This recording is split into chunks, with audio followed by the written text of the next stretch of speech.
back into another installment of the 94 podcast. It's a special edition.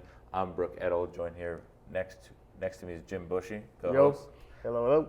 And we have Coach Chauncey Williams-Bearfield. Welcome. Thanks, man. Thanks for having me Thanks back. for having me. Thanks for having me in studio for once. Absolutely. In studio, no virtual. Nope. We got you guys both live in studio, meeting each other for the first time. Oh, yeah. I can't lie, man. I'm so excited to be here today. Get to know Jim in person and then all of us vibing in Absolutely. person. I feel like we're in for a great show. Monumental moments. Yeah, no, I'm happy. I'm glad we were able to make this all work. I'm excited to meet you, Coach, in person because we all can meet everyone virtually, but it's better to meet in person. You can actually meet them face to face. You're not just like looking at a screen. Oh, I gotta do something quickly, and then So it's Open a awesome. screen. Yeah. Make sure I'm off mute. All of those. Yeah. Right. All the decorums that go with any virtual encounters. But to all of our viewers, listeners, and engagers of the 94 podcast, I'm glad we're able to bring you guys this edition of the 94 podcast. Welcome to this installment of the 94 podcast. I'm Brook, Eddle, Jim Bushy, and as we mentioned, Coach Chauncey Williams-Bearfield. We have so much to talk about. We'll talk about the top here, though. The NFL draft is coming up, and there's so many movements, but like the trades, something that we haven't seen before, a trade get nullified after a failed physical. Yeah. What was your thoughts, the Max Crosby saga? Shenanigans. Absolutely shenanigans. Okay. I guess just to get my full take out there really quick. The Ravens got cold feet, and they realized, oh, shoot, we're giving up 2 first-round picks, and then they watched all the players that they lost walk out the door that he couldn't re-sign. Linderbaum, the center, the backup tight end, forget his name, but very good. Isaiah Likely. To the Giants, Yep, so a whole bunch of dudes that were important to what they had going on, and they lost 2 first-round picks. Right. So it was very convenient for them to flunk the physical, to cancel the trade to get their picks back. So I'm calling BS and shenanigans. Right. So kind of like again, BS. You're calling the BS factor 100%. into it. And the fact that they were able to get Trey Henderson, this happened to be sitting right there for them to sign. Legal tampering. Without giving up their first-round picks. BS. BS. They had their cake and ate it too. Yeah.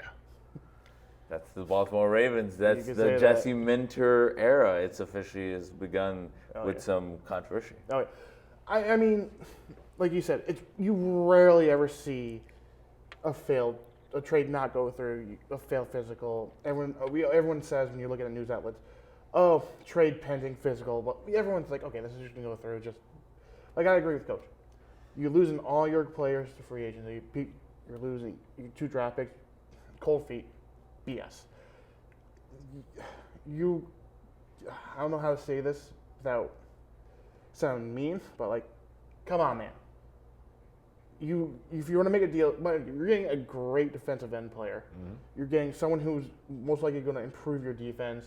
That's one less thing you're going to have to worry about. Yeah, you have the stacked defense. There's more than one person who can run the defense, but it's still a monumental player who can shift the game no matter what. He's a player that you know is going to go out there. He's going to get in the mind of the quarterback, mind of the offensive line, and you're going to give up 2 first rounds. Oh, boo-hoo. We lost our backup tight end. Oh, boo-hoo. We lost our center. Boo-hoo. Oh, we can get our 2 rounds back? BS. Come on, man. If you want top talent, you've got to give up top prospects or top draft picks for it. Here's the other thing about it. Right. Max Crosby was coming off of a knee surgery. This was not a secret. No. This is clear. So he got shut down at the end of last season. Correct. Yeah. So for them to fail him on a physical, when he came in their building on crutches because he had knee surgery recently. What were you expecting him to do? Do the 3-cone drill? Run a 40? Right. Squat? Right. So it's do the strongman, right? he failed the physical as soon as he got off the plane because he has one knee. Yeah. Because the other one just got surgically repaired. Exactly. So that's why it's BS. You know he just got off a knee surgery. Sure. You have access to his medical records. You've seen the scans before he got there. So then when you meet him in person and you get to see him in person and a couple of days go by and you lose what you lost in free agency, very convenient that you chose to flunk a man on his physical that has one knee that just got surgically repaired. Right. They could have passed them. Easily, because they know he has to rehab anyway. Right. So But, it's kind of a moot point. Like, yeah, clearly you just had a surgery. You can't pass the physical because you had surgery. Right. But you got whatever, 6 months, 8 months until we start the season for you to be ready to play.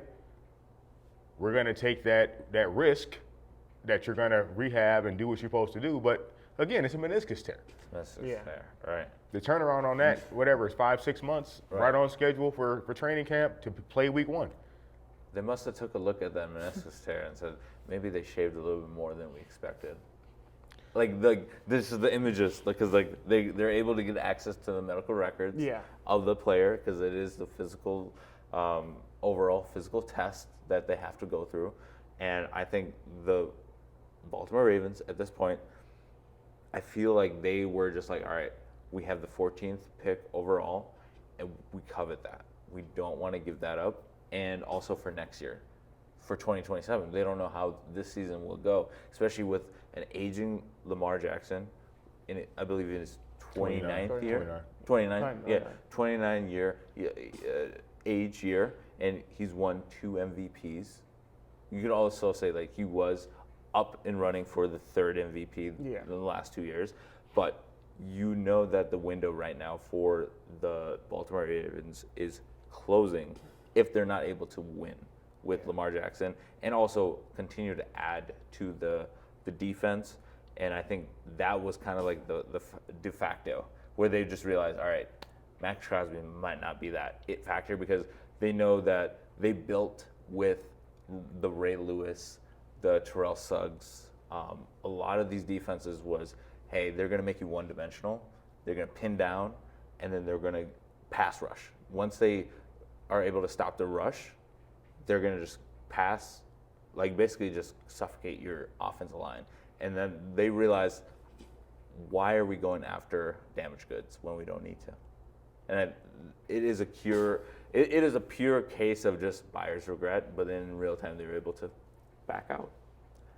I mean, there's a lot of gray area. There's a lot of gray area with BS this move. shenanigans in there. But that's it essentially. But what would you have? Would you rather have someone who's already established himself in the league, someone who already is known for what he's doing? He's a superstar in his own. He's not one of the best defensive players in the league. Or do you want to risk drafting someone who can be a bust at pick 14? And about next year, who knows? You take Max Crosby, you go to the playoffs, you're not having a top 15 pick. You're having a late round pick. So are they really trying to win now? Or are you just trying to save face and trying to retool? Because if I'm a fan of the Ravens, and I know that we're getting a good player, one who can help us on defense, who can help us win games when it comes down to the last 2-minute drive, and we're on defense, and we have the opportunity to get someone to help do that, that just signals to me that we're going to be retooling in the next 2-3 years, because everyone knows Lamar's aging, everyone's aging year in year out, but to take away the experience, plus he could be a good teacher for the next up and coming generation. So you could use your late round picks on a defensive player. He could teach them to be better. He could teach them to be good. He could show them the way and how they could get a jump on their quarterback, how they can read and everything. So I don't know. To me, that signals we're probably going to be retooling in the next 2 or 3 years, maybe even a full rebuild. Yeah, I think personally, For I think Baltimore? that Okay. their window closed last year. Yeah. I think the window closed last year with all the internal turmoil that was going on with Lamar. Is he really hurt? Is he just choosing not to play? Is he holding out for a new contract in season? Then all of a sudden he was so hurt he couldn't play. The next week he looks like Superman again. Was it real? Him and John Harbaugh, beefing, apparently a lot worse than what we knew about. They had all that talent. They had a great coaching staff. They bring in a first-year head coach, offensive coordinator, and Sean Mannion, who nobody expected to be a coordinator jumps up from being like a offensive analyst or whatever to now he's offensive coordinator for Lamar Jackson and the Ravens with all that expectation. I just don't see it. I hate to see it. Hate to say it. I'm a big fan of Lamar. I love Derrick Henry. Everything that they do on offense has been great the last several years. I think they missed it. And I think Lamar, like a lot of quarterbacks, gets a lot of passes for the role that he played in it. Yeah, he was injured for a good portion of this last season.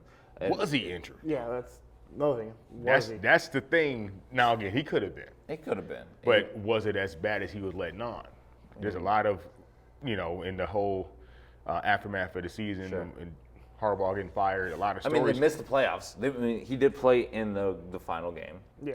It came down to the kick. Tyler Luke, misses that game-winning field goal at the end where there was a drive. I mean, like Lamar Jackson did his part. That's what you ask for your franchise quarterback, to at least give you a chance to win this game.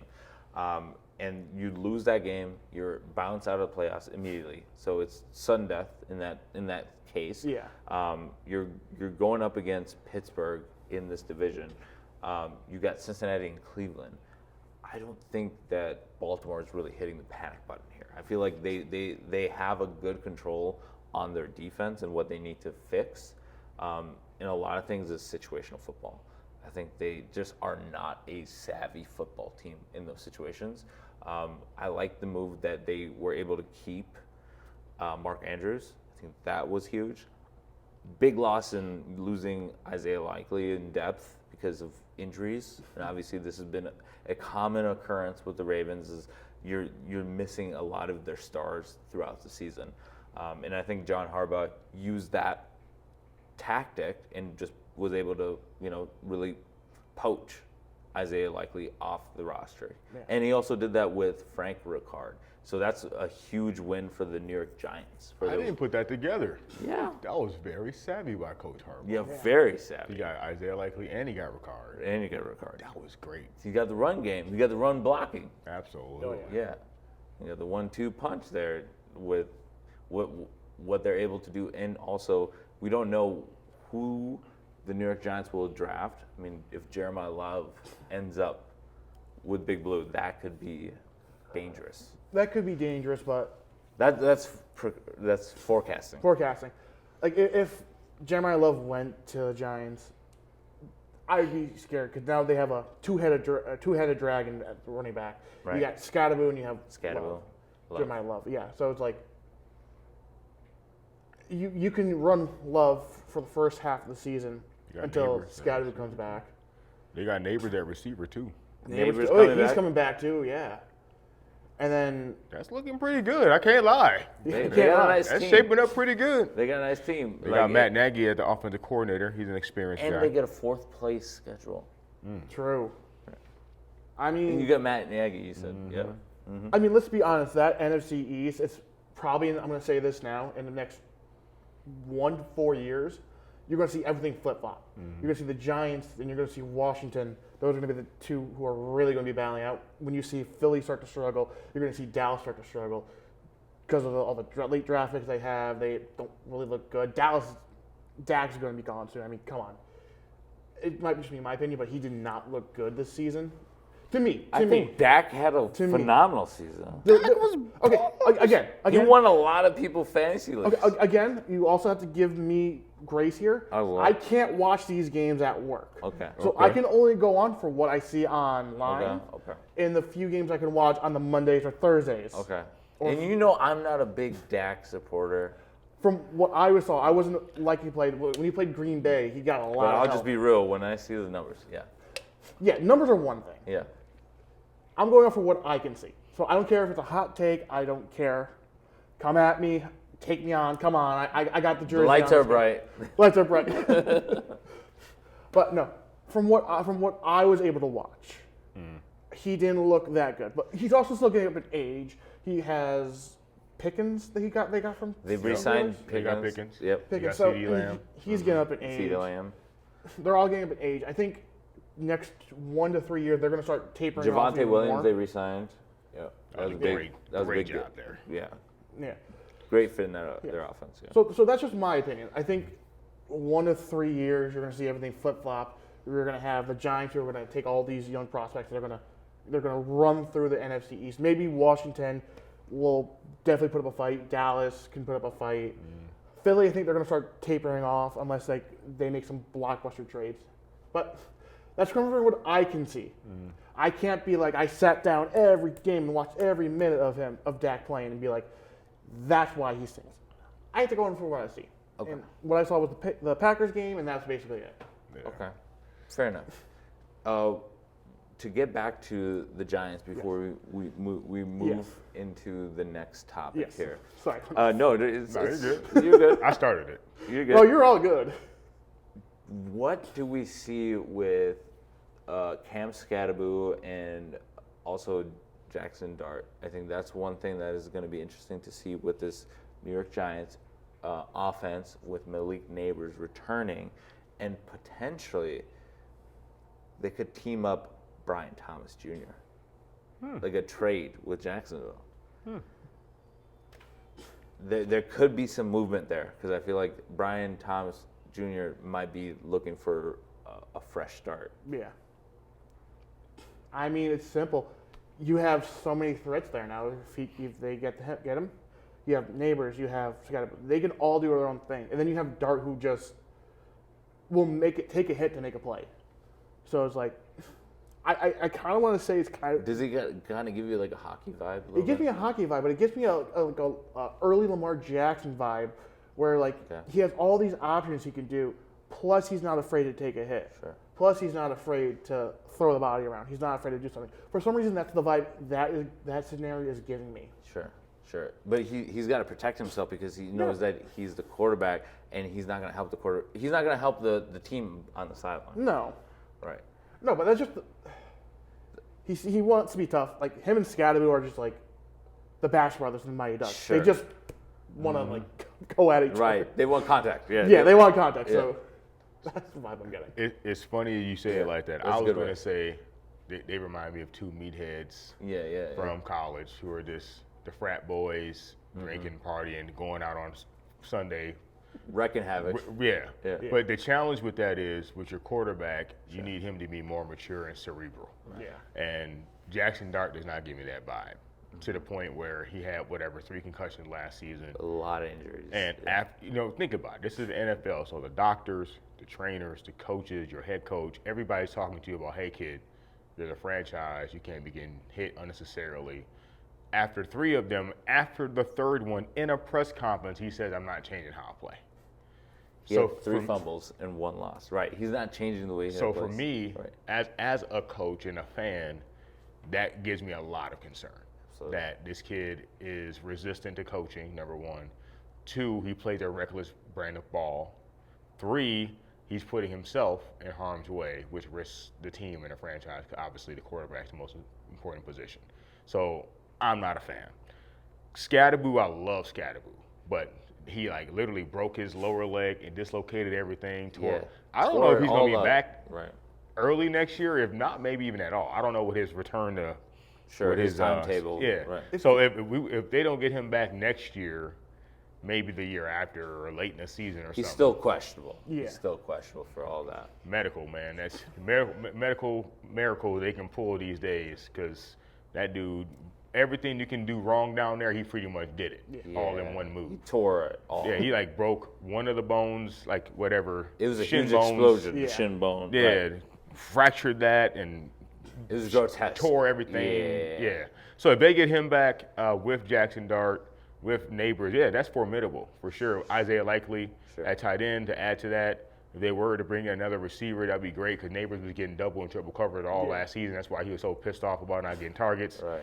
I can't throw to you when you got 3 guys on you. Yeah. So if they get somebody to balance the field and also having a threat at tight end, like you said, next few years they can really build something. That defense is already super good. They arguably have the best D-line in the league already up front on the defensive side. So I can see them being really good. I just don't love the quarterback, and I'm concerned about the the timetable for Scatterboo to come back. Yeah. If they were able to get Jeremiah Love, no, that would be something. That'd be something. Because now you got Thunder Thunder and and Lightning. Lightning. Yeah. And you've seen in the league, with the exception of like the Niners with McCaffrey, everybody kind of had a two-headed monster approach. Even Seattle before Charbonneau got hurt or whatever. Right. Yeah. So You get everybody K9 kind of in has a him. little Right. bit of a mixture, keeping guys fresh and Right. especially one guy's Long more run. of a Right. receiving back or whatever. Sure. So if they could have that, hey man, they might be on to something. Absolutely, especially Yeah. the usage that we're seeing. Well, now if you're the coach of the Giants, do you force Dart to wear one of those concussion helmets now? Those guardian caps. Guardian caps, yeah. Yeah. Do you like, hey kid, if you want to continue this, you have to wear this helmet, otherwise you have to change. I think both. Both? I mean, I don't know. I never thought about that, but it's definitely worth having a conversation. Because at the end of the day, we want to win games, but if you're a coach, you got to care at least a little bit about the player. Yeah. Like Tua, in a sense, We want Tua to play. We want people with concussion issues to be able to play because they love the game, obviously providing for their family. But at the same time, there is a real life element to, like, you can't be killing your brain at 23 years old. No, yeah. So Right. I think it's worth the conversation. I don't know how much leverage or how much power you have to actually enforce it. Yeah. But it's worth the conversation. But the change of play part is the biggest thing. Yeah. Like, dude, you can't be taking on 245-pound linebackers. Absolutely not. No. Non-negotiable. You got to step out of bounds. You got to slide. Yeah. And Fight for another play. Right. Yeah. Exactly. and throughout history, if you look at all the he's a mobile quarterback. So all the mobile quarterbacks that played decently long were skilled at not taking the big hits. Right. Even Michael Vick, for all the lightning things he did, Lamar, all these guys who are dynamic runners that played a long time, they did a good job of not taking big hits. Josh Allen is a different example because he's such a big player. Yeah. But he don't even take big giant hits. Like, he's not going out of his way to run dudes over. Like, when they run like quarterback power and stuff, he'll get the first down, he'll take some contact, but he's not like getting blown up. He has ways of slipping contact and kind of getting low, playing the angles, getting what he needs and just enough, and then sliding, getting out of bounds, whatever. So there's a skill to it, basically what I'm saying. He needs to develop a skill of running without taking big hits. And as a coach and as a defender, that's the most frustrating thing in the world is you got a quarterback who is running, and we can't hit him. And we can't hit him. Right. Like I tell my quarterback, at Hopkins. Maybe the Vikings have it in Kyler Murray. Yeah, I know we're getting there. I can't wait to get there. Oh yeah, we gotta go there. But to wrap it really quick on my little take here is that even with my quarterback at Hopkins, very mobile, great passer and great runner. Yeah. I tell him, dude, the most frustrating thing you can do is not let him hit you. Step out of bounds, slide, get what you need. If they do have a chance to tackle you, kind of help them tackle you, slide down. Don't let them get the big hit. Yeah. Don't let them get the big hit on you. Number one, we don't want you to get hurt. But two, it's demoralizing to them. This kid's running all over us, and we can't hit him. The number one thing everybody on defense wants to do to you is hit you. If you don't let them do that, you're literally taking their energy You're taking their the fight wind away from them. Yeah, it's demoralizing. It's demoralizing. It wears them down over 4 quarters when they're trying to contain you in the pocket, chase you down on run plays, do all these things, and they really can't put a hand on you or hit you. And if they do tackle you, they can't blow you up how they want to blow you up. So it's a psychological effect too. Right. That I would talk to Jackson It's a winning Dart culture. about. You're teaching them winning plays. Yeah. And then, in the NFL, these dudes run 4.5s and 235, 40 pounds. They can squat 800 pounds, bench 5. You don't want these dudes hitting you, brother. Like, No. that formula don't pay off, even with Cam Newton. Cam Newton was 6'6", 250 pounds. And you've seen that after so many hits, even somebody that big, it took its toll. And so many guys who had that story, that testimonies. Absolutely. So, absolutely. Yeah, we will definitely cover Kyler Murray coming up here on the Can't 94 podcast. That's this is going to be iconic. I think it's going to be awesome. More fireworks. Stay tuned. Just want to also just briefly take a quick look at some of the top headlines in the world of sports. Seahawks GMs taking a look at state tax law could impact club. The Falcons GM, Tua to compete with Michael Penix for quarterback's job. And also, we're taking a look at the source. The Bills have agreed with safety. Stone agreed to a 1-year deal. and Saints A-Chain corrects his name to his name. It's no longer Trevor. It's no longer Travis Etienne. It's Travis A-Chain. I don't know if you heard that. I did. You did. Okay. It's a no. So speak on it. Speak on it. Yeah. So his name? His name. Yeah. First off, for you to be a prolific player for all these years, Sure. he's one of the best players in the country, 5-star recruit. Right. So since you were in 10th grade, you've been on the map. On the map. How in the heck? In national championship games. That's what I'm saying. He went to Clemson, the whole thing. He's been a relevant football player since he was probably in 10th grade. Right. How on earth are you just now correcting the pronunciation of your name? It's annoying. He said that and brother, respectfully, I'm not changing the way I say your name. No. He said, like, I'm getting back to myself. Like, I think that was like the soundbite that I heard. But he was just like, just say it how it's spelt or how it appears. And I was just like, how does that go? But he's saying it's A-Chain, Travis Etienne. No. I think, Jim? No, I'm not doing it. No, and coming from someone who's been who did the play-by-play, different sport, but same thing, I've been corrected by family members. Now, if you're being recruited in 10th grade in the national, and all the broadcasters are doing something, and you are now correcting people, it's like you missed the chance to do it. Like, everyone's going to call you about what they're calling you now. They're not going to be like, okay, yeah, totally. No. Etienne, I don't care how you want to say your name. I don't care at all. This is what you are to me. It's like Stanton. He was what? Mike Stout or no Mike? Giancarlo Stanton. He was originally Mike something. Oh, okay, Mike. But I think Giancarlo Stanton. Giancarlo Stanton. He was Yeah. originally someone else. He changed his name. Yeah, Mike now. No, it was Mike to Giancarlo. Giancarlo, yeah. Yeah, he changed his name. I didn't even know that. That's crazy. Yeah.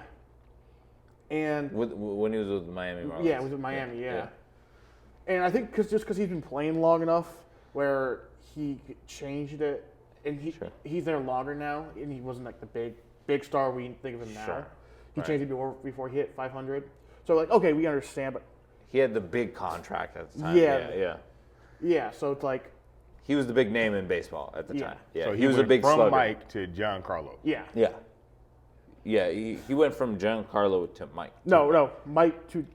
Giancarlo. He was originally named Mike. He Mike. changed it to Giancarlo. Oh yeah, exactly. He was Yeah. Mike Stanton, then he went to Giancarlo. Yeah, After he went to Miami, and it was kind of like a rebrand. Kind of. Felt like- yeah. it was. I feel like in that case, you don't love who you are. Yeah, Like, why are you changing your own name? yeah. That's where we find ourselves right now with that same Love- Travis love yourself, Etienne. man. Yeah. Be A-Chain proud of who you debate. are. Yeah, right. Own yourself. Own your identity. Own your brand. Yes. Right, and that starts from the beginning. And I feel like, how do you go into like game prep, game film, like, and programs are saying your name, like, at some point you just be like, all right, that's not who I am.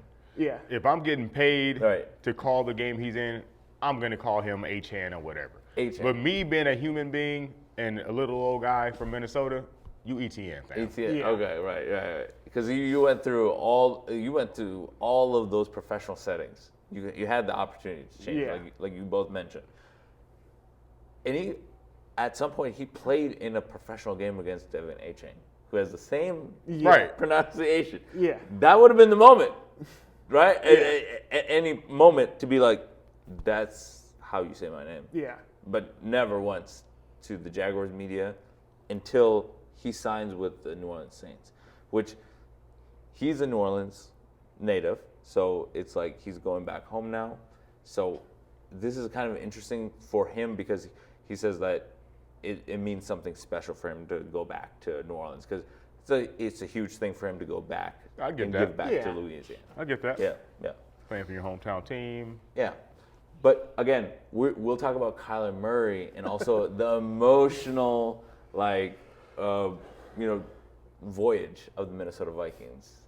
Stay tuned to the 94 podcast. Much coming up.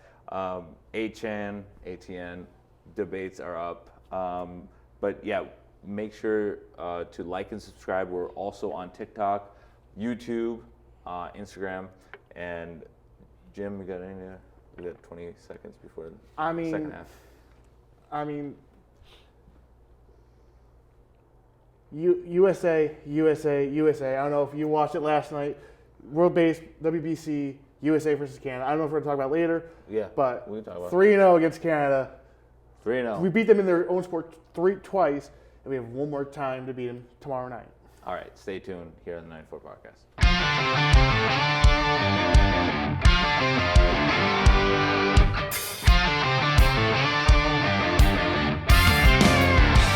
All right, welcome back to the conversation here on the 94 podcast. We left off talking about the World Baseball Classic, also Kyler Murray, and the rivalries that we continue to see transcending all the sports.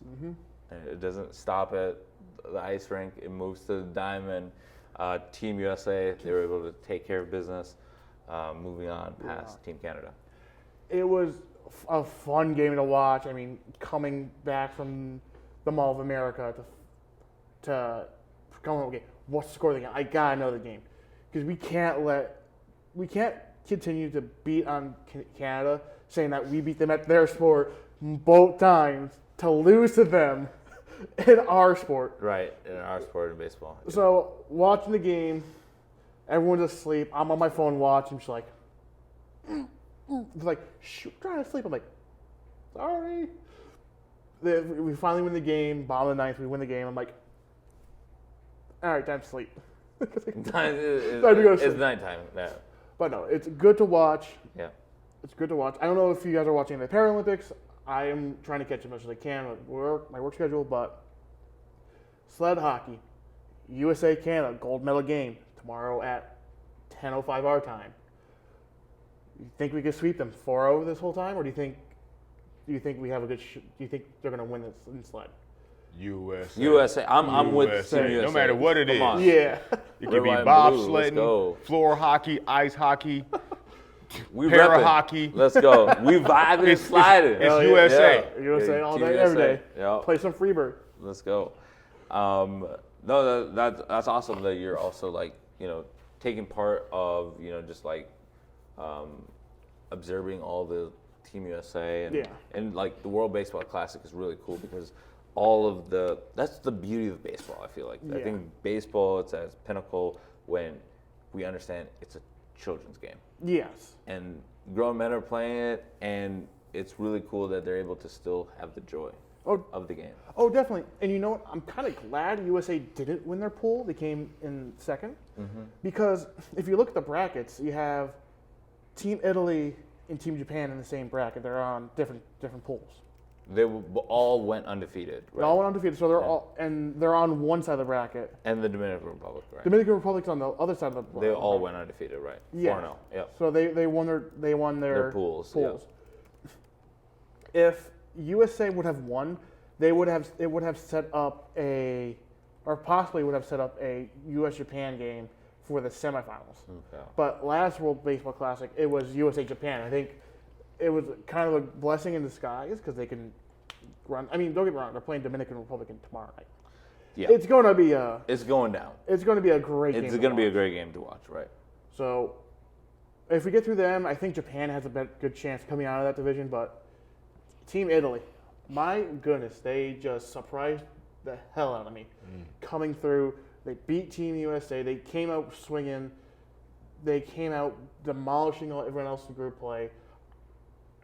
I'm speechless. Like, them and Canada were like the two biggest surprises for me out of the whole thing. Team Italy and Team Canada? Yeah. Yeah. Because you're not used to hearing them playing baseball. I think the That's first very game true. that we dropped to them, I think we were overlooking them. Yeah. I think so too. Yeah. They were looking ahead to playing Japan and Otani, and they Right. were like, Italy. Yeah. Mark DeRosa has to be like counting his blessings because he looked like a complete ass. Like, he thought that they had advanced Yeah. already when it was still in question. Yeah. Because they still needed Team Mexico to lose to Italy. Yeah, because To they weren't advance. guaranteed to. They weren't guaranteed to win. I think it was like it needed to be like a high-scoring game for them to advance to the finals, and they needed the run differentials to be like 6-5 before that flipped over to like both Mexico and or Italy and USA to get in. But if Mexico won by like a low-scoring game, it would be Mexico-Italy. But if it was a high-scoring game, it would have been Mexico-America. It's all over the place. Right. There was no clear-cut path Yeah. that USA was going to be guaranteed a spot. Yeah. Gotcha. So they had to sweat it out. Yeah, they had to. If they beat Italy, they would have been in no problem. They would have been no problem, right? Yeah. All right, but then Canada did us a favor by winning their game, right? Which got us in, or was it Italy that did Italy. that? Italy did Yeah, that. because Italy Canada was in took a care different of pool. Mexico. Yeah. Okay. Yeah, I know we had to cross our fingers and get some Right. help. Yeah. Oh, Absolutely. I was like, all right. I was talking to my girl. I was at my girlfriend's house. I'm like, listen, you can continue to go to sleep. I'm gonna go downstairs because this is an important game. I think I had to go to work the next night, so I'm like, listen, I'm gonna go downstairs and watch the game. I'll get as much sleep as I can, go to work, but yeah, I'll see you in like 3 hours because it was. Mm-hmm. Yep. Yeah. But did you guys hear about the Czech pitcher? He's the guy who struck out Shohei Ohtani in the last Classic. He's an He's engineer. He's a full-time electrical Engineer, yeah. and he throws like 83. He doesn't throw much. He's a full-time electric engineer, and he struck out Ohtani. He played his final ever World Baseball Classic. Standing ovation from everyone in Japan. Oh, yeah. Wow, that's respect. That's just right. Yeah. Ever since he struck out Ohtani, he's been like a celebrity there. Yeah. Especially he's only throwing in the 80s. Yeah. Now he's throwing 102 and just heating them up. All right. That's skill. Yeah. Sliders and curves and all kinds Right. of foolishness. He's giving them the work. Hell, in their last game, he was the pitcher, and he was holding the Team Japan to no runs, like 1 hit, no runs. Unfortunately, in the World Baseball Classic, he can only throw 65 pitches. He was a lot. Yeah, that's Yeah. his allotment. Yeah, there's a pinch count. in Dang. this, but I mean, it's the World Baseball Classic, Different rules. different rules. Yeah. But yeah, congrats to him on a great career, even though it's just in the World Baseball Classic. Dude was soaking in. I caught the end of that game. Dude was soaking in, and he got a standing ovation from everyone in Japan. So congratulations to him. My goodness. Absolutely. Congratulations to him on the career, and also just like that's a cool moment. Yeah. Striking out Ohtani, and then also have the reverence of the Japanese crowd. That's Yeah. really cool. Puerto Rico and Venezuela. As we take a look at the other teams that are still active, we also got Italy and Japan. They're going to be in action later today. It's Pie Day, everybody. Here in the 94 podcast, Pie Day. Who will get the pie in the face? Will it be Puerto Rico or Italy? I gotta go Italy. They've surprised me this whole time. Like Italy looks so good. So I'm gonna go upset Italy. Okay, you're going Italy. Okay. That's going to be in Houston. That's an interesting park. Definitely hitters friendly. Very short porch in right field. I'm leaning Puerto Rico. I'm leaning Puerto Rico. I feel like Boricua is going to show up, and I feel like the players are. I don't know. I feel like they have to prove something in this tournament, because seeing what they've seen with the Dominican Republic, I think the Puerto Rican team, they're set in this moment. I think to really prove that they're really trying to get to that next level. Yeah. Venezuela, we also got to get your take. Puerto Rico and Italy. Where do you think? I'm just going to go with the strength of roster and go Puerto Rico. I mean, when you're decidedly more talented, it takes a lot of things to go wrong / against you for a lesser talented team to beat you. I'm just going to go with the better talented team. I got you. Can't argue with that. It's all your opinion, but hey, talent can take you so far. If you're running a hot streak like Italy is, I gotta go with the hot hand. I gotta go Italy. That's why I chose them. I mean, I'm part Italian, so I have to take Italian Mambayano. Yeah. That's cool. Yeah, but no, I think just the way they've been playing, they've come out strong against a tough U.S. team, a tough Mexican team, tough everyone else in pool. Mexico team. Right. Yeah. Did they play Canada? No, they were in a different pool. They were in a different pool. So Italy won the pool that USA was in. Sure. So Italy was 1, USA was 2. Yeah. So that's why I'm leaning them. They had such great talent. Because they took care of Brazil. Brazil was Yeah, Brazil was the one team that lost. all their games. Yeah.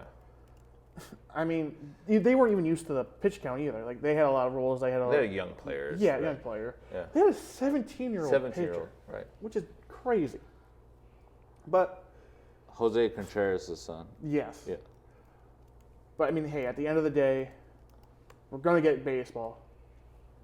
We're inching closer to opening day. We're inching closer to the first pitch. But I have to take Italy. I just see them. I'm not gonna say it's gonna be a blowout. Okay. But I'm gonna say it's a. You want to do a friendly wager? What's a friendly wager? Friendly wager. I mean, you know, I'm gonna do a friendly wager. Friendly wager. We can do a friendly wager. We can do a sandwich. We can do a sandwich on it. Huh? All right, cool. I got Puerto Rico. I got Italy. All right. Just let me know when you want the sandwich. Sounds good. Or worst comes to worst, I can Venmo you the money for a sandwich. Easy. Simple Easy. as. Easy. You know, it'd be cool with y'all's wager is you have to do a sandwich of the country. Ooh, Right. yes. Yes, Let's yeah. You do got it. to get some kind of Italian deliciousness, and you got to get something Puerto Rican. Yeah. Puerto Rican. Yeah, we'll find Puerto Rican. I'm down. Get you a torta. Torta. Yeah, I'm there down. You go. Arroz condules. Yeah. Come on, man. You're making me hungry now. Hey, Agreed. we got more. We got more action though with Venezuela and Japan. And Japan is one of the favorites still in the World Baseball Classic with Shohei Ohtani, just a world superstar. That's going to be in Miami, Florida. That's going to be all under the lights. Venezuela is looking to advance, and I feel like Venezuela's had just a tough overall tournament, and just like Yeah. the pool that they got. They were tough. They were in that. I think they were in the same division as Canada, I believe. Yeah. So I mean, they were one of the stronger teams in that pool, but your favorite Japan. How you can't go pull against Japan. Shohei. You can't go against In the Shohei. knockout stage, My goodness. Yeah, you can't. yeah. Same thing. I was going to say Japan decidedly better. I gotta go Japan too. Yeah, Japan, up and down the lineup's just all stars. And then the fireworks continue with United States and the Dominican Republic, undefeated. That will be 7 p.m. must watch Sunday night, and that will be at Lone Depot Park in Miami, Florida. Miami. Look, Miami's gonna be lit. Expect that whole building to be split. Maybe yeah. even 70-30 Dominican Republican. Oh yeah, they're gonna show up. They're gonna show up. They show up very well. They for travel baseball. well. They travel well. I'm excited. I wish I could go and feel that atmosphere because I expect and it's not just Dominican. All the Latin American countries, they just seem to bring the vibe that makes you want to be like, I want to play there. I want to play with I want to play against the fans. I want to play for the fans there. Right. They just give that vibe through the television. Now imagine actually being a person is probably going to be like outstanding. So, and they demolished South Korea or Korea 10-0. They mercied them in the 7th Oh game. yeah, they mercy them. 10-0. Now it's the runner-up, and it's Korea. Now against USA, I think it's gonna be a little different. You got Paul Skeens on the mound. Skeens, they're gonna throw him the full 85 pitches, and yeah. Right, they're going full board with Yeah. Skeens. Yeah, because they know that it is the big rounds. Yes. You got to get your big guns out. Right. Yes. Right. Yeah. So I'm going to USA all day, every day. I'm about to Okay. say, whenever you get done, it's America. America, Right, hell you got- yeah. you got- But I will say this, 2 things. One, Dominican Republic roster is stacked. They're stacked. Like golly. And I don't know if you guys have ever been to South Florida. It is like a little Little Havana. Latin America. Yeah. now. Yeah. Of all the different Yes. mixtures. Everybody Right, from all of everywhere. it, It is like in all shapes, sizes, colors, dude. So I'm nervous. Like they may have more fans in there than America. It's gonna be home field. It advantage. might feel like a home game. Is my point. Yeah, Yeah. exactly. So not only are they super talented, Right. but also may have that little bit of a crowd advantage as well. A little nervous, but America all day. America. America all day. Love it. Free bird. All right. So we got that to look forward to. We also have huge games coming up. I know Minnesota Wild taking on the New York Rangers. You're wearing the Rangers. I had to wear the talk sweater. a little bit about that. I had to wear the sweater. Come on, man. We got to talk about that. All right. So the Rangers are in town. Tell us a little bit about the Rangers and their journey. I mean, if you want me to be honest, it's your team. It's your team. If you So want me this to is be your moment. blunt, This is your moment. they suck. They literally are I think they're like the second worst team in the whole NHL this year. Yeah, that retool to get them back in the playoffs after the past was They just traded away all their talent. the farm team's terrible. They're not having a good time, but to go to a game, I'm excited because going to the Garden when they're playing well is nearly impossible. Like you have to wait for a deal to come or late season when no one's playing, or come out to Minnesota. Hey, get to hang with you, get to meet Johnson, get to do the podcast live in person. Oh, what we doing, yeah. I'm just so happy to be in the area. So I'm excited for it. I may have bought my tickets a little too early and got standing room, but it is what it is. It doesn't matter how you get in, as long as you get in. That's what it really is about. Real. Right. Yeah. Absolutely. You can always sneak down to the front too. Yeah, so I'm not gonna complain. You're in the building. You're Just in be the a G building. about it. You see open seats, you go take them. Oh yeah, I'm pulling up the Game Time app and just there's 2 seats. Let's go sit there. Boop, boop. And the game is actually at 5 p.m. Yeah. Mm-hmm. So Perfect timing too, because we'll get done around 7:30, 8 o'clock ish. Get back to where I'll get back to the hotel. We'll get back to your place before all the snow hits too. Mm-hmm. so it's it's an earlier time to start for puck drop. Yeah. yeah, so it's perfect. And then if we want to go get drinks after, we can still go get drinks after. It's not like it's a weekday game at 7 o'clock. It's 10:30. I gotta go to bed because I gotta get up go to work at 12 in like 8 hours. Mm-hmm. So you about to turn up. But Yep. you're on vacation mode. A vacation, basically, yes. I got you. My goodness, I was at work. I'm like counting down the hours. I'm like 72 more hours, 71 more hours till we go to Minnesota. Come on, the time needs to keep ticking.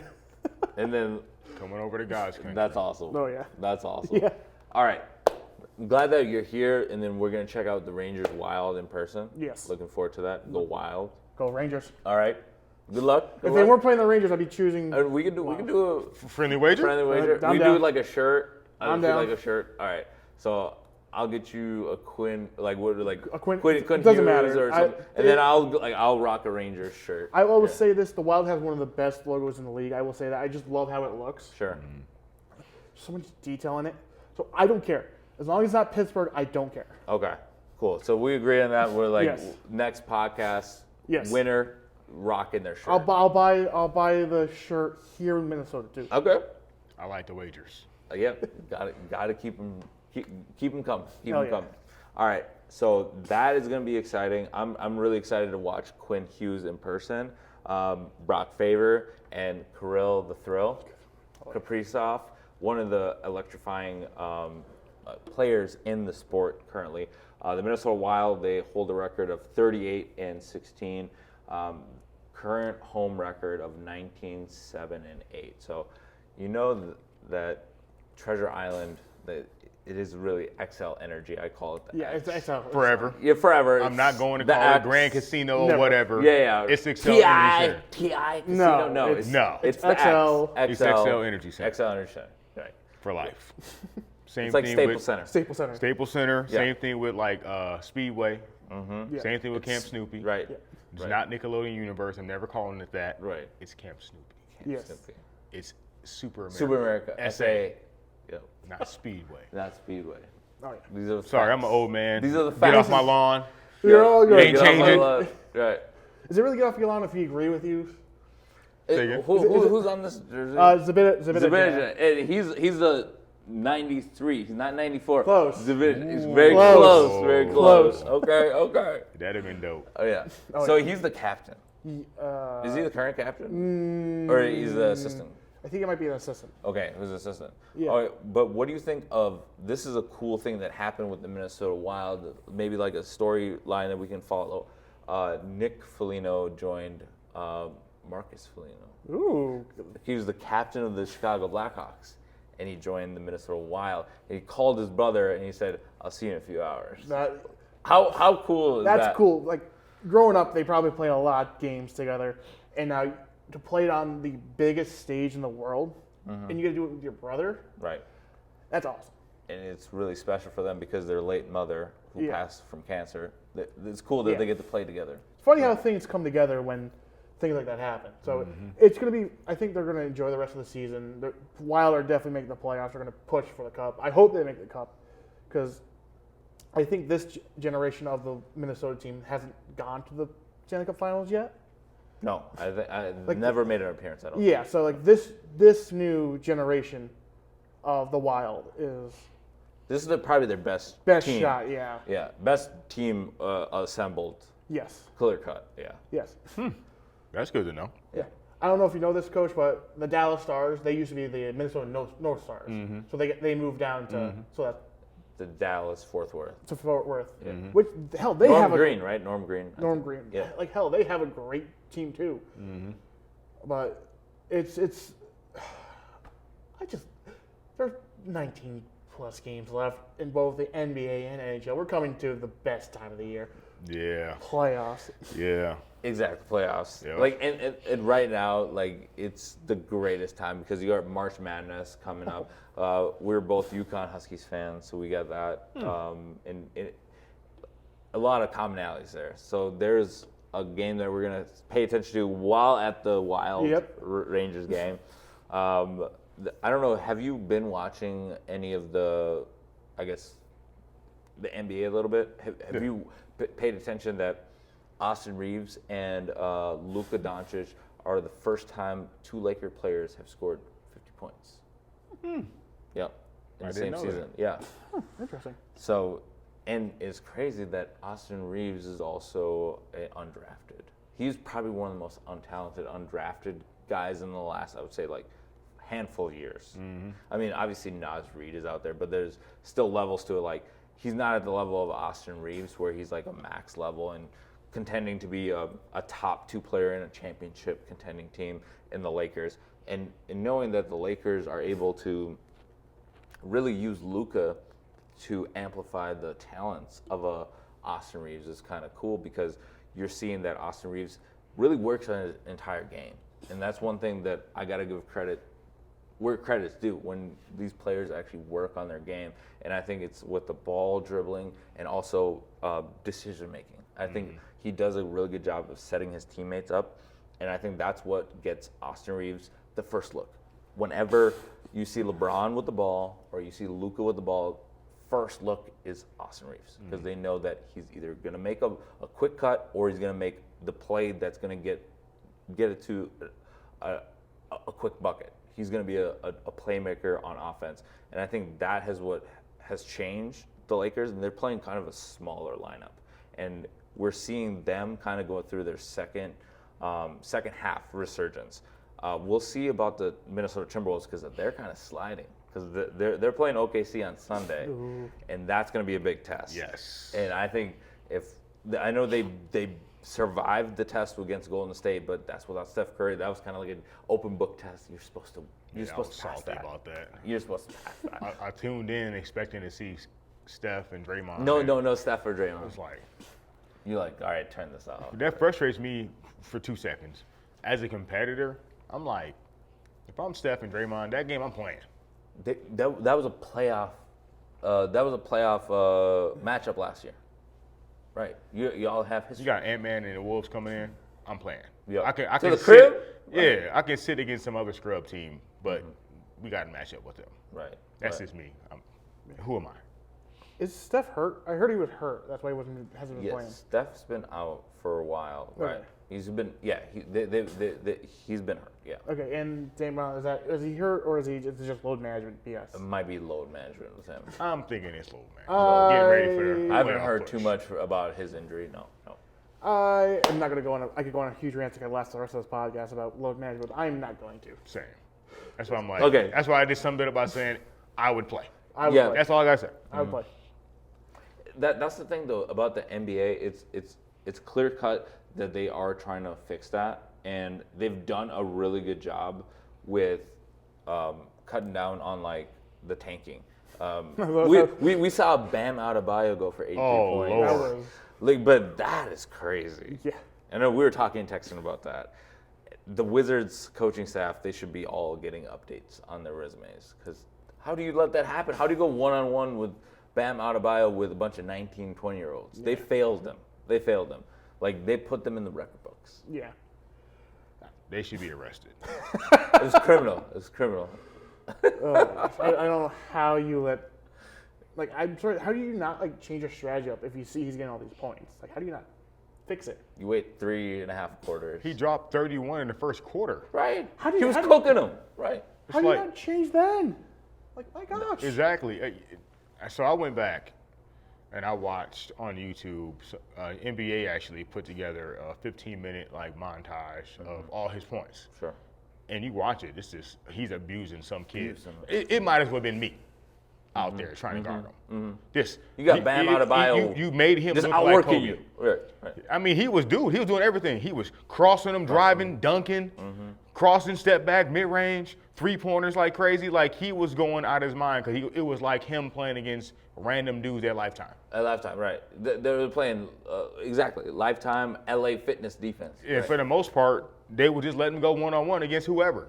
So if you got a guy who's clearly getting hot, and it happens in the NBA, happens. all these guys are skilled. All these are so professionals, my take I'm about to make is not to diss Bam and say he's not a good player. Clearly, he's one of the best top whatever players in the world, right? Top 0.5% of basketball players on the planet, Bam Adebayo is one of. However, he's not a prolific scorer, nor has ever been a prolific scorer. So if you see somebody who's playing outside of their normal self and they're getting extraordinarily hot, as a coach, we got to at least double him. Make somebody else beat us. If you stop him and then the random three or four on the roster is going crazy, okay, cool. But at least we cooled him off and put him back in his normal world. The longer you let him cook, the more confident he's getting. You don't let the fire get bigger. That's what, yeah. Yeah. You might as well put gasoline on it. So if you watch it, like I said, if you go back and find it on YouTube, it's a 15-minute clip, and you can see it. First couple shots, it's like, boop, okay, that was cool. Boop, okay, a little layup. And you can just see his confidence growing. It was like, uh-oh, something's happening here. Tonight's the night, right? All of a sudden, I it was feel like he's got 5 everything's points. flowing, right. Now he's got 10 points. Now he's got 17. In the zone. Shoot, he dropped 31 in the first quarter. He had whatever, 40 at half or some crap. Right. Or 39 or 40, 39, 41 at half. 41 and a half. So he was halfway there at halftime. So Right. what did y'all do at halftime? What did y'all talk about? What was the conversation? at Okay, halftime? one player has scored 40 points in the first half. We ain't gonna do nothing about that. Right. And- we're not drawing And it's something not. new? And here's my point, and I'll be quiet. I know we got other things to talk about. And it's not Luka Doncic, who, when he gets hot, can be the hottest player ever. KD, Steph. Sometimes those prolific scorers, when they're in this nuclear mode, there's nothing you can do to stop them. They're just going to get theirs. Yeah. This ain't that, bro. This was not Steph Curry. This was not KD. This was even LeBron. These are not guys who are known bucket getters. Just Bam Adebayo. Bam Adebayo is cooking you for 40 in one half. If nothing else happens, we can't let that happen. No. You gotta pull the plug and figure this out. Like That's like, to all respect to Nas Reed. Nas Reed obviously is good three-point shooter. He's good for 10, 15 points a game. If Nas Reed has 40 at half, that's a problem. that's a problem. There's a What's defensive going on? mishap. Yeah. So anyway, long story short, I was offended by it as a Kobe fan and Stan. Okay, time out though. as a Kobe fan, he addressed that he loves Kobe, and he says that Kobe is someone that he idolizes. He's like, he was an idol that I was gonna go for the record, and I know what that man stands for, in Kobe Bryant. I think Kobe Bryant is still that wasn't Kobe's record. I feel like you can look up Kobe Bryant's Wikipedia right now. It's not mentioned in like the first couple sentences that he scored 81 points. Like, it's not his record. It's Wilt's record. And I think it gets lost on a lot of fans. And I'm a Laker fan too, where I feel like it was cool to see Kobe's record get passed.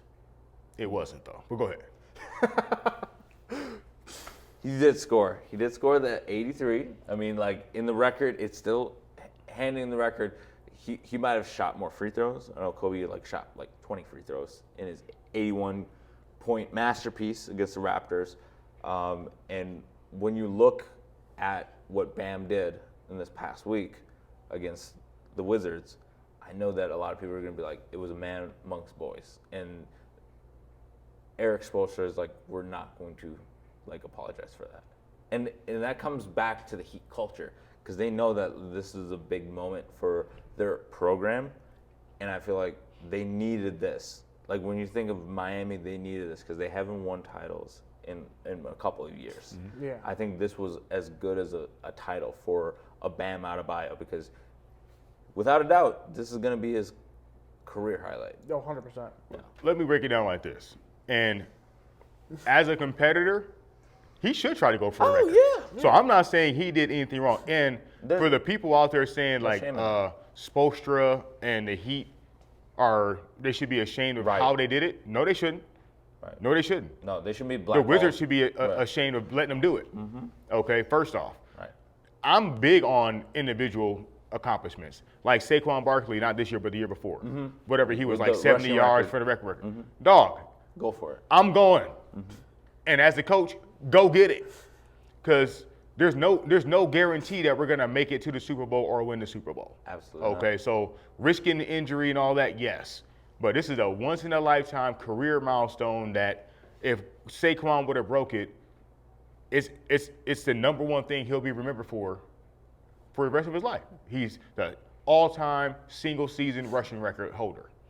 And might have in that game probably went for a career number. Oh, yeah. So going back, so that part of it, the competitor part is, if you don't want me to set a record on you, stop me from doing it. Stop me from it, right? If you don't want me to run the score up, stop me from doing it. If you don't like when I'm dancing in the end zone and whatever, just getting all these theoretical, stereotypical things, Sure. all these things, don't let me get in the end zone. So don't be butthurt about the fact that this is what he did to you. You let him do it to you. Okay. Right.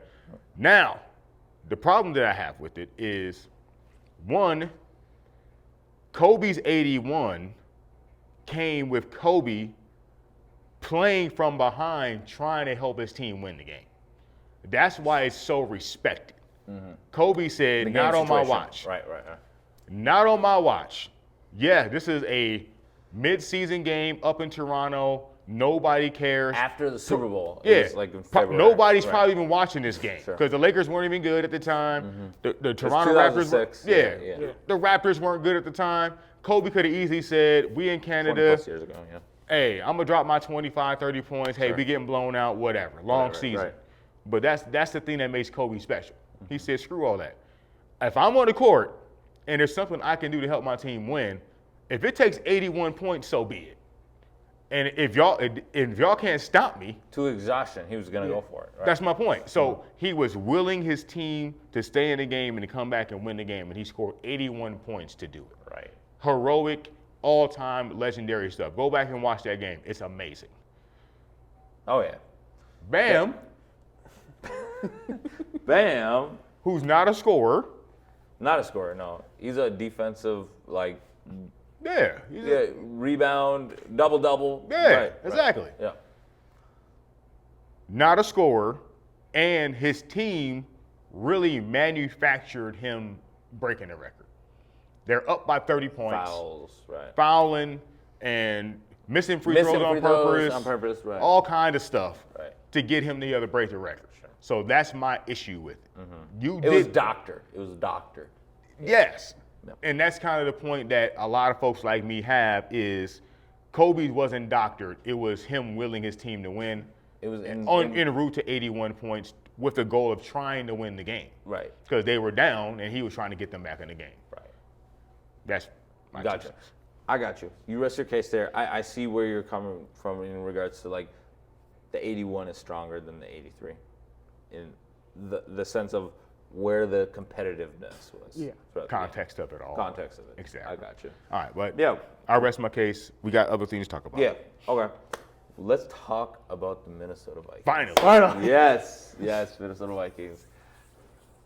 Big news. New quarterback is in town, Kyler Murray. Wait, is it big news or just big? Oh, whoa. Oh. Below the belt already? Do. Great time. Come on. Like, Kyler, you live? You got your mic? You like that? I need to see Kyler in person. No, Kyler. Because as y'all can tell, I'm not the tallest man. I'm 5'9" and 3/4. With shoes on, I'm 5'10". Respect me. Okay. So They list Kyler at 5'10". They would list him as 5'10". That's, Yeah. if you look him up, they say he's 5'10". Clearly, bro, he is not 5'10". He's getting some love. He's getting some love. He can't be, because even when he's on the field and running around, I'm not trying to roast him, and I'm about to praise him heavily. Sure. He looks small. Small. Yeah. Because like Russell Wilson is technically 5'11". Right. And Russell Wilson looked huge compared to Kyler. him. Right. Drew Brees was listed at 6 feet. Everybody knows he's like 5'10". Right. Drew Brees looks big compared Yeah. to Kyler. I'm like, he can't be no 5'10", bro. Right. But that's besides the point. Kyler Murray. Kyler Murray In Minnesota. joins. But I said he's in Minnesota. he's in Minnesota. Minnesota. K1 is in Minnesota with KOC. You also get JJ McCarthy. This is going to be interesting because you get to see who is going to step forward in that quarterback's room. Who's going to be the leader, and also who is going to really dictate who is going to win. I'm gonna say this before you get it because I know you're gonna go off. Go ahead. I think this year it's gonna be different than last year. Last year JJ was given the starting role. He never had to fight for it. So now he has to fight for something. I want to see how he does now, because we all knew last year or 2 years ago when he tore his knee, that he was originally going to get the job, but he had Sam Darnold behind him. Last year, who did he have? He had Brosmer and Wentz, Carson Wentz. Yeah. who everyone could tell after he was taken out in the Super Bowl against the Patriots, or he didn't even start the Super Bowl. Nick Foles took over against the Patriots. Wentz was going downhill, so he went in there thinking, all right, I'm first round pick, I'm going to get the job, walk in. So he probably came in with that mindset. This year with Murray coming in, he's going to have more challenging now. He actually has to step up because the second he makes that one mistake, I could see him getting yanked right off the field. Bruh, I don't even see him getting on the field. Listen, No, that's fair. going back to last year, and the fans of the pod, go back on the ones that I was on early last year. Around this time, we were talking about JJ being the starter. No, I've been on the record not a JJ fan. I watched a lot of ball at Michigan because I'm a 49ers fan. Even my real estate business colors are 49er colors. That's how we move, okay? Okay. So I watched Jim Harbaugh go from the Niners to Michigan, and I watched a lot of Michigan football, watched a lot of J.J. McCarthy, and I never seen an NFL caliber starting quarterback from the ability to throw the ball consistently. Do you think you could develop into one? We ain't got time for that. That's my problem. Going back to last year, our team, and we're so blessed to have Brian Flores back, because we all assumed after this season there's no way in hell he's going to be He was here. going to get an NFL coach. So we got Flores back. Should have been. The majority of our, if not all of our defense back, which was even with having nothing on offense with a top 10 defense, still with having no quarterback play and a terrible, abysmal offense last year. So really, this is like a second chance. This is a genie. You rub the magic football genie, and the football guys gave you another chance at life, because they're essentially running back the same team as last year with a starting caliber, if not top 15, top 10 quarterback. Top 15, top 10. Yeah. Potential based on talent. Yeah. So my frustration last year was clearly they were willing to punt on the season if it didn't go well with JJ. And with having the talent that we had, the coaching staff that we had, and also the schedule we had, we didn't have a murderer's row of a schedule. It was all primed up for us as Vikings to be right back where we were. 13-5, 14-3, in the playoffs, one of the top seeds potentially. And then looking at going into the season, the Lions had already kind of showed that they were kind of taking a step back. We didn't know what Caleb Williams was going to do with a new coach. So really all we on paper had to care about was what the Packers were going to do. Yeah. Last year, if you look at our division, very winnable. It was wide open. Yeah. And we didn't, because we put all of our eggs in the basket of a young quarterback who hadn't shown that he can be that guy. So the reason why I love the addition of Kyler so much, if for no other reason, and even if it don't work out, it shows, number one, your players in the locker room. This is the coach talking. You got to show your players in the locker room that you care about winning. Because if they feel like, oh, we're just going through the next 3 years and we're going to see if JJ gets better, and if it don't, oh well. If that's the mindset, those guys are not going to be fired up and locked in on doing anything and everything they can, down in, down out, day in, day out. Grinding it out. Grinding it out to do what it takes to win a championship. right. They're going to be like, oh, y'all don't building care. blocks of a Y'all don't championship care. team, right. I'm going to go out here, try to get my low numbers, put some decent film out there, and just go about my life. Yeah. So if nothing else, you're telling your players, your franchise, your fans that we are trying to win. We're trying to That's win. number one. We're trying to bring back a home, like a Lombardi trophy. Yeah, we're trying to win. Number two, the upside. Okay. I know Let's you said, hear about the I know you upside. said he's kind of down here, but his upside. Yeah. His upside. His upside, yeah.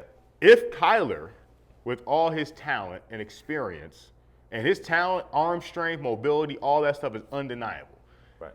Going from Arizona where he didn't have talent around him, did not have good coaching around him, in a very tough division, being in the bottom feeder in the NFC West for the last 6-7 years. That's a tough situation to be in. A lot like what my guy for the Seahawks just left Minnesota. Sam Darnold. Sam Darnold. Yeah. So similar to Sam Darnold, a lot of talent, a lot of potential. I was with the Jets and they were terrible. I went to the Panthers, they were terrible. I sat behind the San Fran, got better, got coached, had a revitalization, been in a good situation with a good team, good coach. Right. All of a good sudden, systems. good system. Played in a Super Bowl as a backup. Okay. Right. See? That's some So experience. all that can bring out the best in a player. So Right. what I'm saying is Minnesota with KOC, our talent, our defense, being in this environment and culture with his talent and the weapons, dude. Bravo. Exactly. No, this is a great Bravo. rebound. Yes. Great rebound for Minnesota Bravo. and the quarterback room, because this is only going to benefit them down the stretch. I feel like it makes them a stronger team in this NFC North, because we know that the Lions, they took a step back. Yeah. The Packers They- are in question because we Yes. don't know what they have with Micah Parsons moving forward. Yeah. Plus, they're and the Chicago Bears. plus Packers. I only know this because Right. I work in Green Bay. They're in cap hell too. Yeah. So they Okay. don't have a first round pick for the next couple of years. Okay. They don't have the cap room to go sign someone. Like they just made a trade last week for essentially a defensive end person. They're going to be struggling in the next couple of years. Like unless they can win now, and we all saw what happened when Micah Parsons went down. Their defense went down. They tanked so hard that Oh defense. yeah. So they're relying on one player, like a Max Crosby type player, which we talked about earlier in the show. Yeah. They're relying on him on defense mainly, and if you can't get that, you're gonna have a bad time. Yeah, they just traded Rashawn Rashawn Gary. Gary to the Yeah. Cowboys, Yep. so that's their other pass rusher. So if Micah's not ready early in the season for whatever reason, They're gonna be struggling in defense. What's up with Dallas and Green Bay? They keep moving their players back and forth. I guess the owners of Green Bay are really like Dallas. I guess Okay. They really like they Dallas. must love Jerry. Gotcha. So, that was a good move by Jerry, though. Yeah. Yeah. it was As a quick side note, they got Rashawn Gary for a 4th-round pick. Yeah. 4th round pick. Like, bro, that's a move. That's a good move. Did he hack the front office? Something. He must have. I mean, the Packers have a new GM, so Okay. Yeah. Okay. So Brian Gutekunst, Gutekunst. whatever, Gutekunst, he's out. out. no. Sorry, they have a new like Brian, main guy at the top. Mark Murphy. He's Mark out. Murphy. He had to He retire. had to retire. He had to retire. The So they new have a guy. president of football operations. Yes. Got it. Okay. Yes. Okay. Okay, because he hosted the NFL draft Yes. last season. Yes. I'm still pissed off. I couldn't go. I'm still jealous of you going again. I wish we could have done the experience. I'm just everything that happened. Right. But, Absolutely. Yeah. Yeah. It was. I heard it was fun. Yep. Well, I'll tell you this. I am really looking forward to the NFC North division this Same. year. Yeah. Because, the Packers are well coached. They have a habit of choking in big moments, which had LaFleur on some really hot seat situation. Oh, Right. I know. But he's a Losing good to the coach, Bears though. in the playoffs doesn't help either. That's what I'm saying. And then Right. you got the Bears, who I love. I love what they're doing down there. That running Bears, game. that program is getting only better. Caleb Yes. Williams. With Ben Johnson, Whew, man. that's scary. That's scary. With Caleb Williams, they just traded DJ Moore. Now they get, Roma We gotta pick Dunze. one, Yeah, Luther Burden, Cole. I mean, now it's actually Loveson. Loveland. Yeah. Colson. Yeah, he's going to be a Pro Bowl tight end for the next 10 years. I think the DJ Moore And who's trade out? was great Right. because he was a little bit of a poop in a punch bowl. Right. He was kind of pouting about numbers and Caleb's not getting me the ball. It's like a lot of those undercurrents was happening.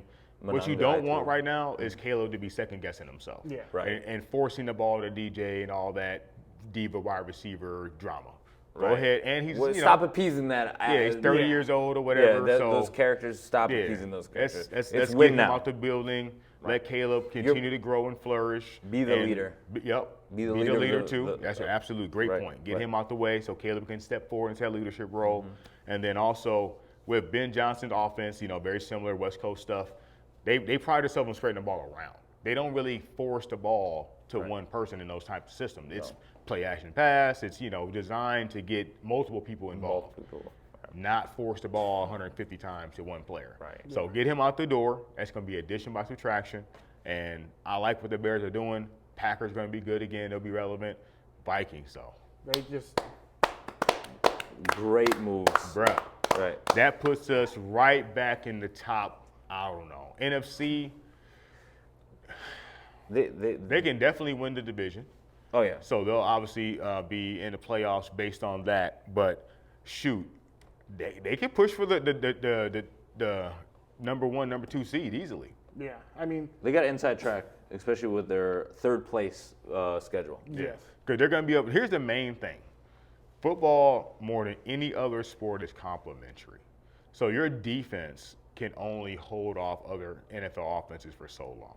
Changes how you coach the game, how you play the game, all the things. When you have a legit quarterback on the other side that not only can throw, but also can run, and all the threats that he poses as a mobile quarterback, read option, scrambling off schedule stuff, booting All them out. 5'10" of them. Hey, Yeah. go look at his highlights, man. Go. 5'10", 207. That's what he listed as. Yeah, he's that's what he's listed. listed as. Yeah. That's what he's listed as. I think he might make me feel tall. And that's not an everyday occurrence. He's a 7-year vet. That's what I'm saying. He's had, 70-something starts, 77 starts? As the number 1 overall pick. Yeah, so that's what I'm saying. Inserting him from a talent standpoint is night and day. But also, he's a grizzled vet. He's played in a place where he's used to having to make every single play happen. Right. And he was able to do that a lot. Now he's going to be in an offensive system to where I got JJ on that side. I got Addison over here. I got Aaron Hockenson Jones. right here. I got Aaron Jones right there. Jordan K- Mason. Jordan Mason. Yeah. KOC's calling up KOC. plays with Ty wide-ass open Felton, he's receivers. probably going to do some jet sweeps. I mean, What? Jefferson, he's Yeah. probably going to also get some looks. I can just do a little fake outside zone bootleg and then drop it to a wide open tight end. That's amazing. Wow. I Right. can just throw a wide open Layups. slant to JJ.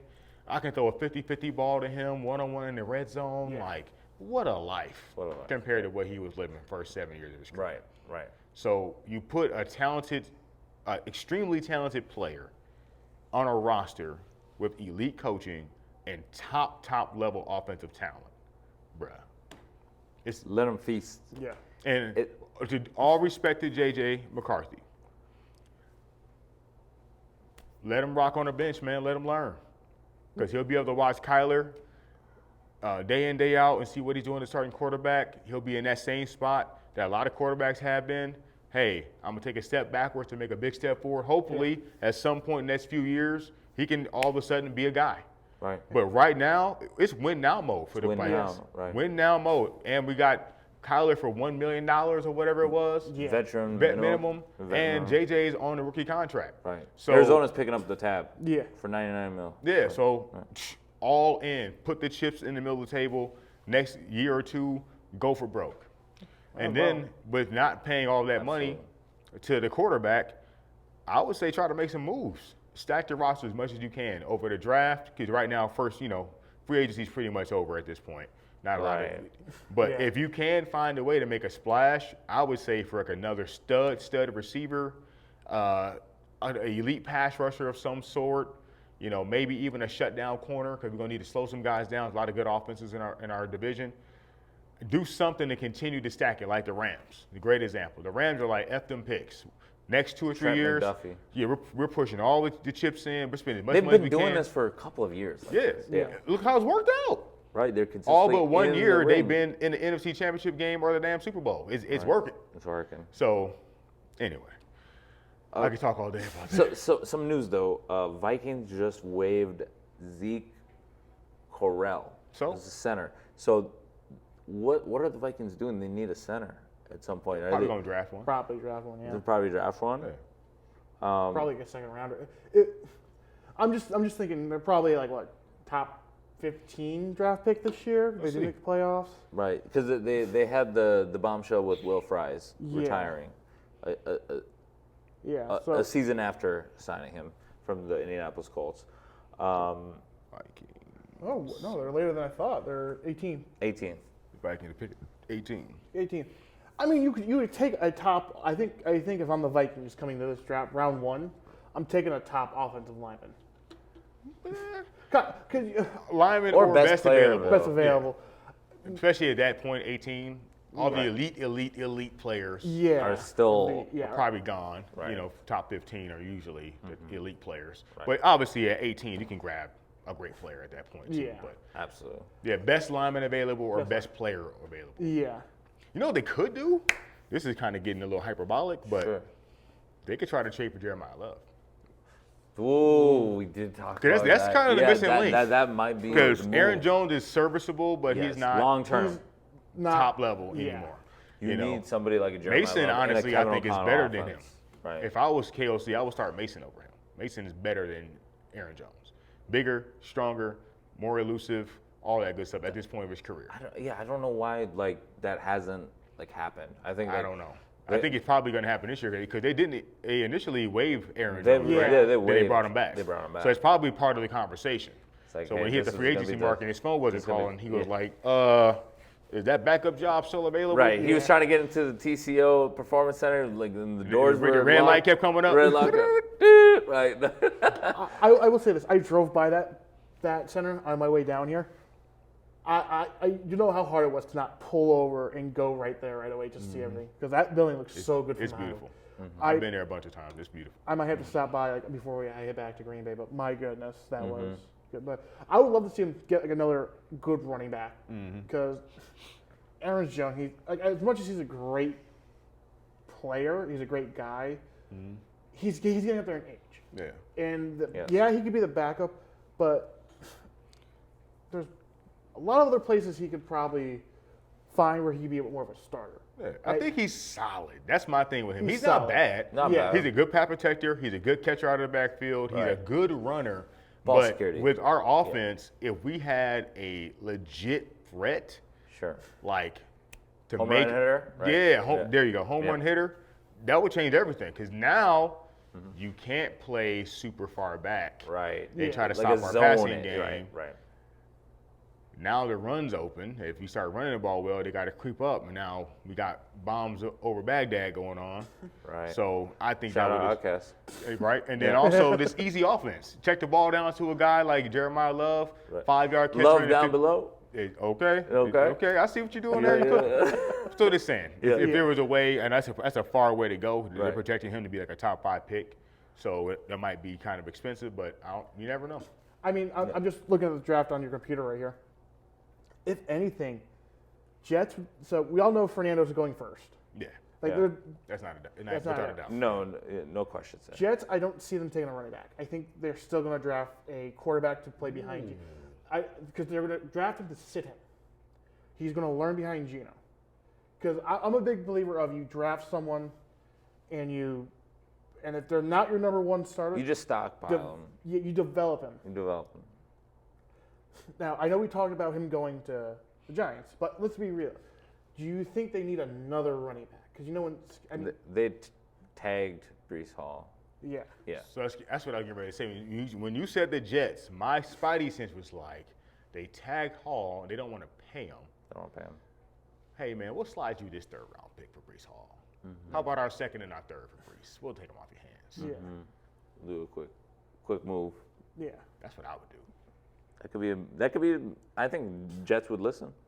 Yeah. You got to. Right. They already let everybody else walk away. Right. Besides bringing in Geno, they pretty much cut all their talent. Right. Yeah. Traded away or cut all their talent. So that would be a good move. Yeah. Throw y'all second round pick. I mean, Bring the Iowa State Cyclone back to the Midwest. no, yeah. I don't know. I just feel like he would be a great. I think he goes before the Giants, and if he doesn't, I want to say. I know we talked about him and Scatterby 1-2 punch. Sure. Like I think they roll with him with Scatterby one more year, Okay. and they pass on Jeremiah Love. You think the Giants? I think they pass on them. That's just me. I think they pass on them because you can get another threat to help neighbors out. Scottaboo's coming back. You could trade. You get another receiver out of Ohio State. Yeah. Yeah. So there's options for them, and I think that they have running back covered. I don't think they want to wait. If they draft him, it's going to be one of those. Hey, you're here, but you're not going to get all the touches. It'll probably be like a lineman. Yeah. I'm looking at the top, the pre-draft rankings for best available. Jeremiah Love is the #1 draftable player, even higher than Fernando, which is So- I didn't realize that. Right now they have Fernando Mendoza #1, Las Vegas. Yep. We're in consensus Which on that. everyone knows that. Jets, early projection, David Bailey, edge rusher out of Texas Tech, and then Arizona taking Arvell Reese, another edge rusher out of Ohio State. So I don't like that edge rushers are really high. The wide receiver I was talking about out of Ohio State is Carnell Tate, and they're having him projected to Fourth. team up. Yeah, he's going to be 4th, and he's going to team up with Cam Ward. That could be a nice move for the Titans there. They and definitely then need it. Yeah, and they then need it. and yeah, they do need the help. Number 5, Caleb Downs. I think Caleb Downs could potentially be one of the most talented players in this draft. But he's a defender. He's a defender, yeah. He's a safety for Ohio State, just making a lot of plays for him. But that's maybe where you're seeing them going more defensive, especially with John Harbaugh, and trying to really impose his signature on the Giants or Big Blue. Yeah. I just don't see them drafting another running back. I mean, Okay, that's fair. cool. I'm want him cool to with end up that. in Minnesota. I hope he I mean, ends I up want in him Minnesota. And what Kansas City did, they showed their cards. They were like, we're going to go get the Super Bowl MVP Yeah. and I stack love with that. him. I That was a love that. great move by Andy Reid. And the fact that the Seattle Seahawks kind of just let that happen. yeah, it's just like And without injury, Kenneth Walker is walking yeah, to Patrick Mahomes, and knowing that they're letting Isaiah Pacheco walk, yeah, and he's going to Detroit, and we don't know what happens there Yeah. because it's Who's our- Jameer Gibbs. Jimmer Gibbs, yeah, like The timeshare there, I don't know how that's really going to work. He's just basically going to replace David Montgomery because Isaiah Pacheco is more of an in-between the tackles, downhill kind of physical runner. And Change of Gibbs pace. is lightning. Yeah. Thunder and lightning, basically running it back with another powerful back. But I feel like they did a disservice. Like, I know we're kind of winding down Yeah. here, but like, I think they did a disservice to Jameer Gibbs' excellence by really leaning too heavily on him and not really emphasizing the real strengths of that offense, which was run blocking and really getting Penei Sewell upfield and getting physical with the secondary. And I think that's where I feel like Dan Campbell lost a lot of the games because time possession, and I feel like they were in a lot of games they were chasing the score instead of controlling the score. I think part of that too, though, is defense. That's the complementary. The part. defense too. So it's hard to run yeah. the ball and be physical and dominate the time possession if you lose him. True. That's true. But when you have a player like Jameer Gibbs, I feel like you can control a little bit. He's an eraser, just like all great players are. I think Jameer Gibbs is able to erase a lot of those situations where your defense doesn't need to be on the field as well. Yeah, they were trying to force feed him the ball in every way possible, kind of like McCaffrey in the Niners last year. But You got to stay healthy. you got to stay healthy, and also the score got to help you out. That's true. All right, real quick. I know we're winding down here. Cleveland, they got Monroe, Freeling, and then they got Jeremiah Love landing to Washington Commanders. And then I see New Orleans Saints getting Mekhi Lemon That's a name to look out for. And also Francis Moaga, and then Ruben Bain. I can't believe that Ruben Bain is going to fall this far to 10. But I'm excited to see if the Vikings are able to move up to see if they can get into that Jeremiah Love sweepstakes. Because that conversation I think that would elevate a lot of things, especially for the drive for the NFC North and also just control of the NFC. Because I think that is going to help the overall progression of both Kyler Murray, Justin Jefferson, and any quarterback in this offense. If JJ wins the job, you get a Jeremiah Love that is able to really just be your main producer of that running back.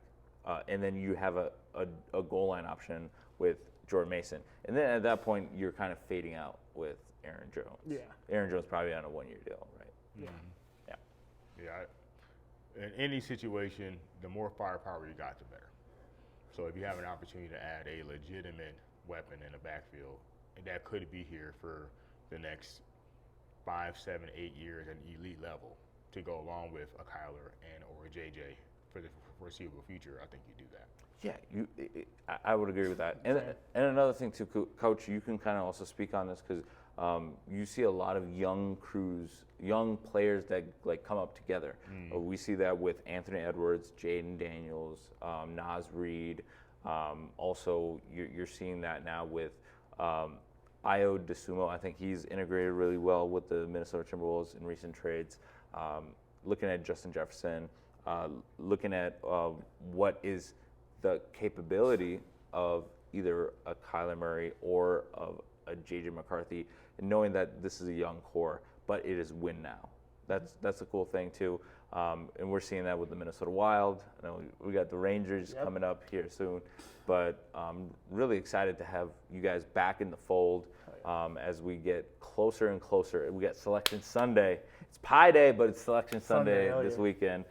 So we get to figure out who's going to be the top seeds in both the men's and women's NCAA tournaments.